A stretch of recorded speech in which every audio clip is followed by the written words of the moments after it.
Hello friends, আশা করি সবাই সুস্থ আছেন এবং ভালো আছেন।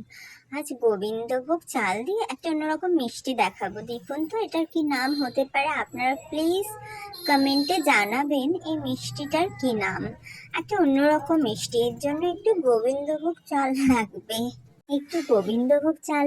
খুব সহজ একদম পদ্ধতি। গোবিন্দভোগ চালটা ভালো করে বেছে নেবেন, তারপরে কি করবেন, একটু জলটা গরম হবে বা ফুটে মতন উঠলে তার মধ্যে চালটা দিয়ে দেবেন।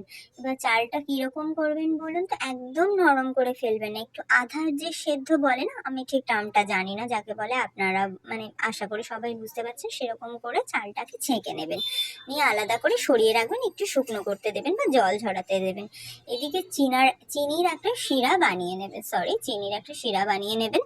তারপরে এমন পরিমাণে তৈরি করবেন, ওই যে আলাদা করে যে মানে যে ভাতটা যে হয়েছে, গোবিন্দভোগ চালের যে জিনিসটা তৈরি করে শুকনো করতে দিয়েছি ওর মধ্যে দিয়ে দেবেন। এমন পরিমাণে শিরাটা তৈরি করবেন যেন টেনে নেয় 5 মিনিট রাখার পরে, ব্যাস তাতেই এই মিষ্টিটা তৈরি হয়ে যাবে। তারপরে আপনারা ছোট ছোট চেরিও দিতে পারেন, বাড়িতে আম দিয়ে ছোট ছোট নিকুতিও বানাতে পারেন, ময়দা বা সুজি দিয়ে বানাতে পারেন, দিয়ে সার্ভ করে দেবেন। ধরুন আপনার বাড়িতে মিষ্টি নেই, বাড়িতে অতিথি এসেছে, 5 মিনিটের মধ্যে গোবিন্দভোগ চাল থাকলে, আপনারা তো দেখেছেন খুব সহজ একটা পদ্ধতি, এত সুন্দর খেতে না কি বলবো। Thank you.